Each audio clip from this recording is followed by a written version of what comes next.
જય સ્વામિનારાયણ. સહજાનંદ વિદ્યાલયના video lecture શિક્ષણમાં આપ સર્વ વિદ્યાર્થી મિત્રોનું હાર્દિક સ્વાગત છે. ધોરણ 12 રસાયણ વિજ્ઞાન પ્રકરણ 7. એમાં આજે આપણે સમૂહ 15ના તત્વોના રાસાયણિક ગુણધર્મો વિશે જોઈશું. હવે એને ટૂંકમાં મેં લખેલું છે હોક્સમ.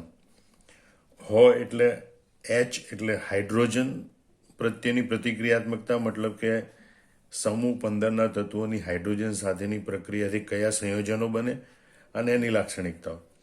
એ રીતે ઓક્સિજન તત્વ પ્રત્યેની પ્રતિક્રિયાત્મકતા, હેલોજન તત્વો પ્રત્યેની પ્રતિક્રિયાત્મકતા અને ધાતુ તત્વો પ્રત્યેની પ્રતિક્રિયાત્મકતા. તો હવે આપણે એને વિગતવાર જોઈએ. સૌ પ્રથમ આપણે જોઈએ હાઇડ્રોજન પ્રત્યેની પ્રતિક્રિયાત્મકતા.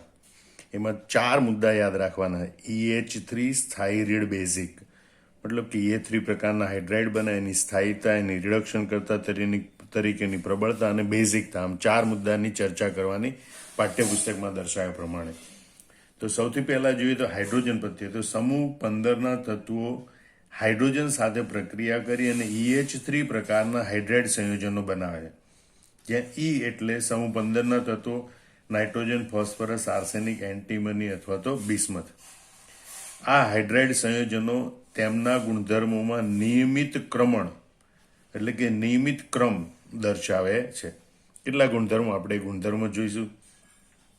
તો હાઇડ્રાઇડ સંયોજનોની સ્થાયીતા NH3 થી BiH3 તરફ જતા ઘટતી જાય છે. આ ક્રમમાં જોવા મળે, સમજી લેજો. એમોનિયા કરતા ફોસ્ફીન, એના કરતા આર્સિન, એમ ક્રમશઃ એન્ટીમની હાઇડ્રાઇડ, બિસ્મથ હાઇડ્રાઇડ, એમ ક્રમશઃ એની સ્થાયીતામાં ઘટાડો થાય છે. એટલે એક વાત યાદ રાખજો, હાઇડ્રોજનની સ્થાયીતા NH3 થી BiH3 તરફ જતા ઘટતી જાય છે, બરોબર, કે જેને બંધ વિયોજન એન્થાલ્પી દ્વારા અવલોકી શકાય છે. એટલે હકીકતમાં એમ પણ લખી શકાય કે જેનું કારણ બંધ વિયોજન એન્થાલ્પીમાં થતો ઘટાડો છે. જેનું કારણ બંધ વિયોજન એન્થાલ્પીમાં થતો ઘટાડો. હમણાં આપણે અહીં વિગતવાર જોઈશું. ત્રીજી લાક્ષણિકતા રીડ એટલે રિડક્શન કરતા તરીકેની પ્રબળતા. સમૂહ ઉપરથી નીચે તરફ જઈએ, આ હાઇડ્રાઇડ સંયોજનો છે એની રિડક્શન કરતા લક્ષણ વધે છે. આ હાઇડ્રાઇડ સમૂહ 15ના તત્વોના હાઇડ્રાઇડ એટલે NH3, PH3, SA3, SBH3, BiH3. સમૂહ ઉપરથી નીચે તરફ જઈએ એમાં હાઇડ્રાઇડ સંયોજનનું રિડક્શન કરતા લક્ષણ વધે. અને એટલે જોઈ શકાય કે બધા હાઇડ્રાઇડ સંયોજનો પૈકી NH3 એ એકમાત્ર મંદ રિડક્શન કરતા છે. ત્યાર બધી રિડક્શન કરતા તરીકેની પ્રબળતા વધે અને BiH3 એ સૌથી વધુ પ્રબળ રિડક્શન કરતા છે. યાદ રાખજો, BiH3 એ સૌથી વધુ પ્રબળ રિડક્શન કરતા છે. બેઝિકતાનો ક્રમ એમાં ઘટાડો જોવા મળે છે. એમોનિયાથી BiH3 તરફ જઈએ એમ આ સંયોજનોની બેઝિકતામાં ઘટાડો જોવા મળે છે. એટલે કે ઇલેક્ટ્રોન યુગ્મ પ્રદાન કરવાની ક્ષમતા એમની ઘટે છે, બરાબર. એટલે એમોનિયા એ સૌથી વધુ બેઝિક હોય છે, જ્યારે BiH3 એ સૌથી ઓછું. વિરુદ્ધ જો એસિડિકતા પૂછે તો એસિડિકતામાં વધારો જોવા મળે છે એમ ગણી શકાય. એટલે આ ગુણધર્મો આપણે ફરીથી વિગતવાર આ આકૃતિના આધારે સમજીએ કે ભાઈ એમોનિયામાં નાઇટ્રોજન એનું કદ સૌથી નાનું, એના કરતાં ફોસ્ફરસનું કદ મોટું, આર્સેનિકનું કદ મોટું, એન્ટીમની અને બિસ્મથના કદ ક્રમશઃ મોટા થતા જાય છે.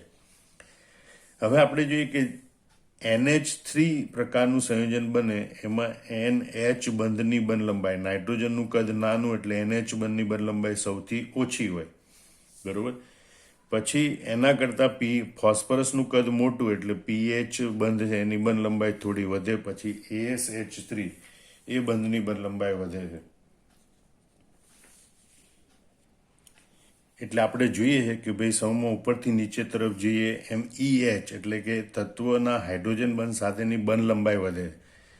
જેમ બંધ લંબાઈ વધે એમ બંધ નિર્બળ હોય, તે તોડવા માટે ઓછી ઉર્જાની જરૂર પડે.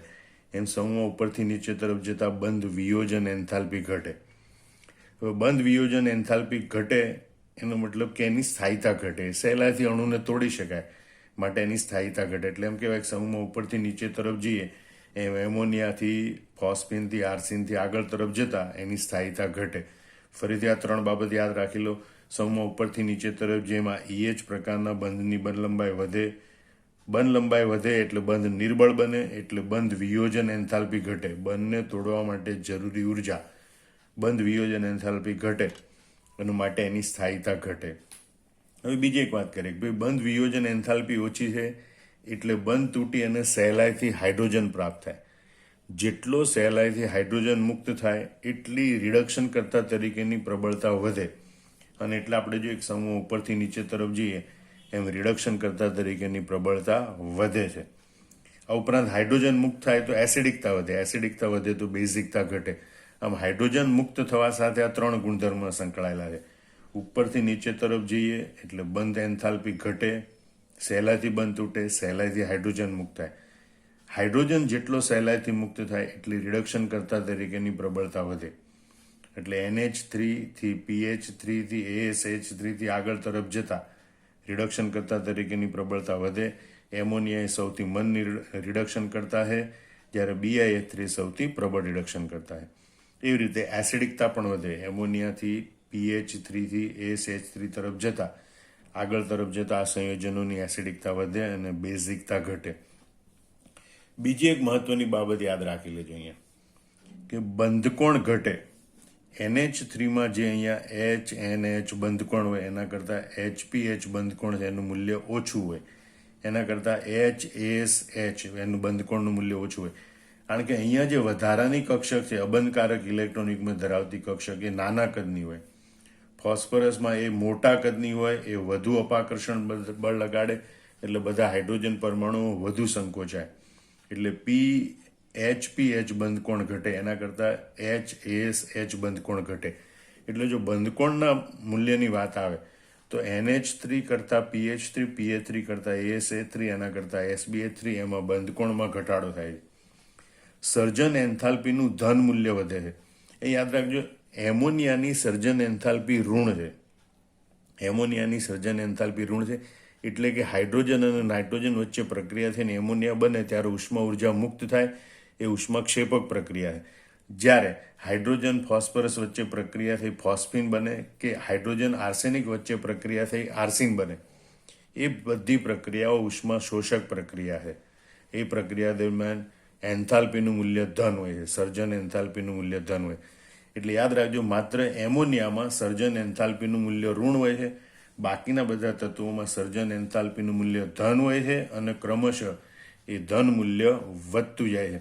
આમ હાઇડ્રાઇડના જે આ ગુણધર્મો કીધા એ તમારે MCQ માટે, ખાસ કરીને JEE નીટ માટે આ ગુણધર્મો ખાસ યાદ રાખવાના અને આ ગુણધર્મોનો ક્રમ પણ યાદ રાખવાનો. હવે ફરીથી આપણે પહેલા હાઇડ્રાઇડના લાક્ષણિકતાઓ જોઈ લઈએ. સમૂહ 15ના તત્વો EH3 પ્રકારના હાઇડ્રાઇડ સંયોજનો બનાવે છે, જ્યાં E બરાબર nitrogen, phosphorus, arsenic, antimony, bismuth. આ હાઇડ્રાઇડ સંયોજનો તેમના ગુણધર્મોમાં નિયમિત ક્રમણ દર્શાવે છે. બીજું, હાઇડ્રાઇડ સંયોજનોની સ્થાયીતા NH3 થી BiH3 તરફ જતા ઘટતી જાય છે, જેને બંધ વિયોજન એન્થાલ્પી દ્વારા અવલોકી શકાય છે. ત્રીજું, હાઇડ્રાઇડ સંયોજનોનું રિડક્શન કરતા વલણ વધે છે. મતલબ કે NH3 થી BiH3 તરફ જતા હાઇડ્રાઇડ સંયોજનોનું રિડક્શન કરતા વલણ વધે છે. આ બધા હાઇડ્રાઇડ સંયોજનો પૈકી NH3 એ એકમાત્ર મંદ રિડક્શન કરતા છે. ત્યારબાદ રિડક્શન કરતા તરીકેની પ્રબળતા વધે અને BiH3 એ સૌથી વધુ પ્રબળ રિડક્શન કરતા છે. જ્યારે બેઝિકતામાં નીચે મુજબના ક્રમમાં ઘટાડો જોવા મળે છે. NH3 કરતાં PH3ની બેઝિકતા ઓછી, એના કરતાં ASH3ની બેઝિકતા ઓછી, એના કરતાં SBH3ની બેઝિકતા ઓછી અને BiH3ની બેઝિકતા ખૂબ જ ઓછી હોય છે. હવે આપણે જોઈએ ઓક્સિજન પ્રત્યેની પ્રતિક્રિયાત્મકતા, એટલે કે સમૂહ 15ના તત્વોની ઓક્સિજન સાથેની પ્રક્રિયા. તો સમૂહ 15ના તત્વો ઓક્સિજન સાથે પ્રક્રિયા કરી 2 પ્રકારના ઓક્સાઇડ બનાવે છે, E2O3 અને E2O5. અહીંયા જોઈ શકાય E2O3 પ્રકારના ઓક્સાઇડ એટલે N2O3, P2O3, AS2O3, SB2O3, Bi2O3. E2O5 પ્રકારના ઓક્સાઇડ એટલે N2O5, P2O5, AS2O5, SB2O5 વગેરે. તત્વની ઊંચી ઓક્સિડેશન અવસ્થાવાળા ઓક્સાઇડ એ નીચી ઓક્સિડેશન અવસ્થાવાળા ઓક્સાઇડ કરતાં વધુ એસિડિક હોય છે. મતલબ કે આ નીચી ઓક્સિડેશન અવસ્થા ધરાવતા ઓક્સાઇડ એટલે +3 ઓક્સિડેશન અવસ્થા ધરાવતા ઓક્સાઇડ. એના કરતાં ઊંચી ઓક્સિડેશન અવસ્થા ધરાવતા ઓક્સાઇડ એટલે કે +5 ઓક્સિડેશન અવસ્થા ધરાવતા ઓક્સાઇડ એની એસિડિકતા વધારે હોય. મતલબ કે N2O3 કરતાં N2O5ની એસિડિકતા વધારે હોય, P2O3 કરતાં P2O5ની એસિડિકતા વધારે હોય, એવી રીતે. આ બીજું લક્ષણ જોઈએ કે તેમનું એસિડિક લક્ષણ સમૂહમાં ઉપરથી નીચે તરફ જતા ઘટે. મતલબ કે સમૂહમાં ઉપરથી નીચે તરફ જઈએ એમાં ઓક્સાઇડની એસિડિકતા ઘટે છે. એમાં ખાસ કરીને E2O3 પ્રકારના ઓક્સાઇડ માટે જોઈએ તો નાઇટ્રોજન અને ફોસ્ફરસના E2O3 પ્રકારના ઓક્સાઇડ સંયોજનો એ સંપૂર્ણપણે એસિડિક છે. આ બે ઓક્સાઇડ એ સંપૂર્ણપણે એસિડિક છે. એટલે સમૂહ ઉપરથી નીચે તરફ જઈએ એમ એસિડિક લક્ષણ ઘટે છે દર્શાવવા માટે આપણે જોઈએ કે ભાઈ નાઇટ્રોજન અને ફોસ્ફરસના E2O3 પ્રકારના ઓક્સાઇડ એ સંપૂર્ણપણે એસિડિક હોય છે. એટલે કે N2O3 અને P2O3 સંપૂર્ણપણે ઓક્સાઇડ છે, એટલે કે પાણી સાથે પ્રક્રિયા કરે તો તેઓ એસિડ ઉત્પન્ન કરે. તે પૈકીના આર્સેનિક અને એન્ટીમનીના ઓક્સાઇડ સંયોજનો ઉભય ગુણધર્મી છે. આ બંને ઓક્સાઇડ છે એ ઉભય ગુણધર્મી છે. જ્યારે બિસ્મથના ઓક્સાઇડ સંયોજનો એ મુખ્યત્વે બેઝિક હોય છે. આમ ઓક્સાઇડ કયા પ્રકારના મળે અને એની એસિડિકતાની ચર્ચા કરવાની છે તમારે. ફરીથી આપણે જોઈ લઈએ. સમૂહ 15ના તત્વો એ બે પ્રકારના ઓક્સાઇડ બનાવે, E2O3 અને E2O5, જે અહીં દર્શાવેલા છે. એ પૈકી પહેલા બંને ઓક્સાઇડની એસિડિકતાની કમ્પેરિઝન કરીએ તો તત્વની ઊંચી ઓક્સિડેશન અવસ્થાવાળા ઓક્સાઇડ એ નીચી ઓક્સિડેશન અવસ્થા ધરાવતા ઓક્સાઇડ કરતાં વધુ એસિડિક હોય છે. એટલે કે N2O3 કરતાં N2O5 વધુ એસિડિક હોય. બીજું કે તેમનું એસિડિક લક્ષણ સમૂહમાં ઉપરથી નીચે તરફ જતા ઘટે છે. અને આ પાંચેય ઓક્સાઇડની લાક્ષણિકતા લખવાની કે ભાઈ નાઇટ્રોજન અને ફોસ્ફરસના E2O3 પ્રકારના ઓક્સાઇડ એ સંપૂર્ણપણે એસિડિક છે. આર્સેનિક અને એન્ટીમનીના ઓક્સાઇડ સંયોજનો એ ઉભયધર્મી છે. જ્યારે બિસ્મથના ઓક્સાઇડ સંયોજનો એ મુખ્યત્વે બેઝિક છે, જે બિસ્મથનું ધાત્મિક લક્ષણ દર્શાવે છે. સમૂહ 15ના તત્વોની હેલોજન સંયોજનો, હેલોજન તત્વો પ્રત્યેની પ્રતિક્રિયાત્મકતા. તો આ તત્વો હેલાઇડ સંયોજનોની બે શ્રેણીઓ બનાવે. મતલબ સમૂહ 15ના તત્વો હેલોજન તત્વો સાથે પ્રક્રિયા કરે તો EX3 અને EX5 એમ બે પ્રકારના હેલાઇડ બનાવે છે. એટલે આમ કહેવાય કે ભાઈ આ તત્વો હેલાઇડ સંયોજનની બે શ્રેણીઓ EX3 અને EX5 બનાવવા માટે પ્રક્રિયા કરે છે. મર્યાદિત પ્રમાણમાં હેલોજન હોય તો EX3 પ્રકારના હેલાઇડ બને, વધુ પ્રમાણમાં હેલોજન લઈએ તો આપણને EX5 પ્રકારના હેલાઇડ મળે છે.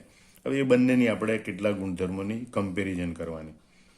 તો આપણે જોઈએ કે ભાઈ નાઇટ્રોજન તત્વ માટે ખાસ કે નાઇટ્રોજન એની સંયોજકતા કોષમાં ડી કક્ષકોની અપ્રાપ્યતાને કારણે પેન્ટાહેલાઇડ બનાવતા નથી.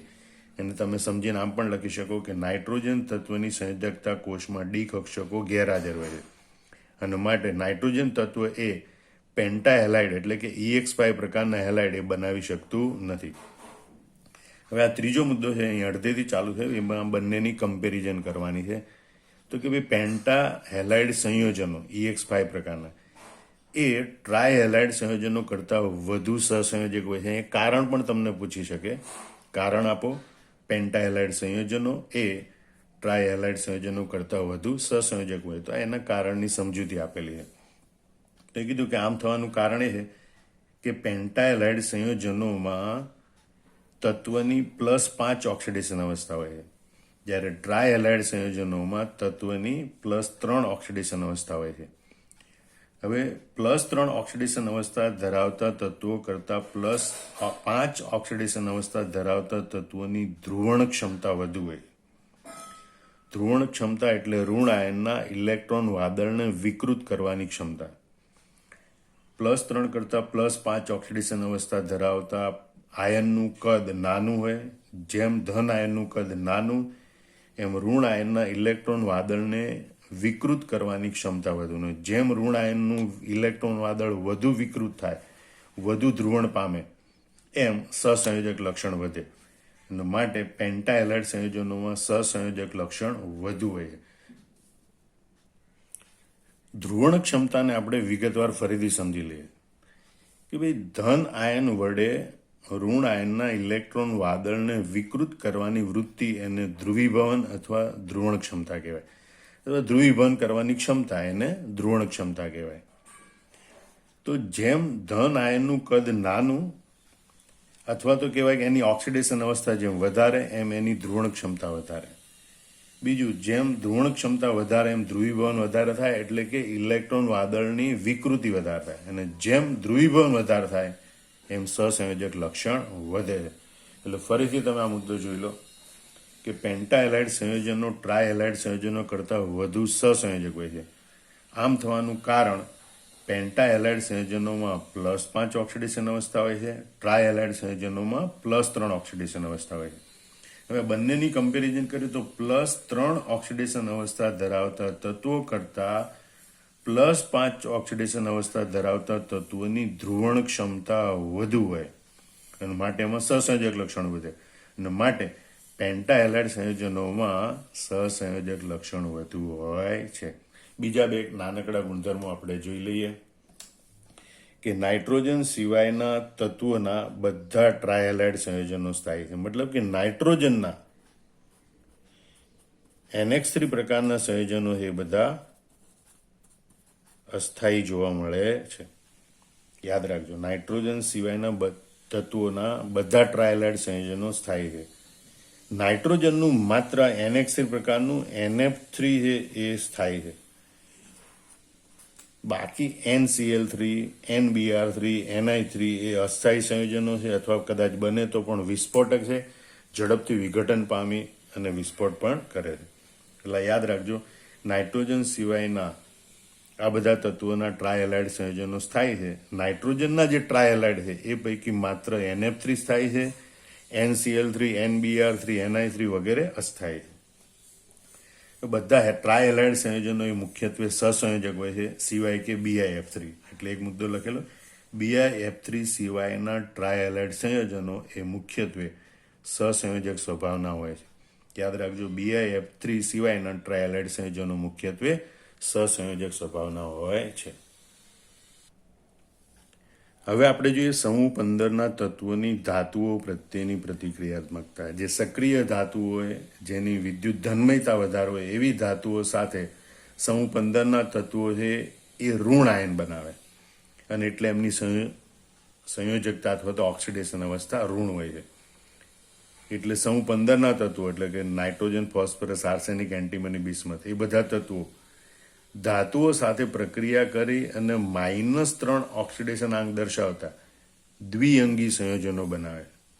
જેના સમૂહ 15ના તત્વો છે એ ઋણ આયન હોય એટલે એને બધાને આઇડ પ્રત્યે લાગે. નાઇટ્રોજન માટે નાઇટ્રાઇડ, ફોસ્ફરસ માટે ફોસ્ફાઇડ, આર્સેનિક માટે આર્સેનાઇડ, એન્ટીમની માટે એન્ટીમોનાઇડ અને બિસ્મથ માટે બિસ્મુથાઇડ.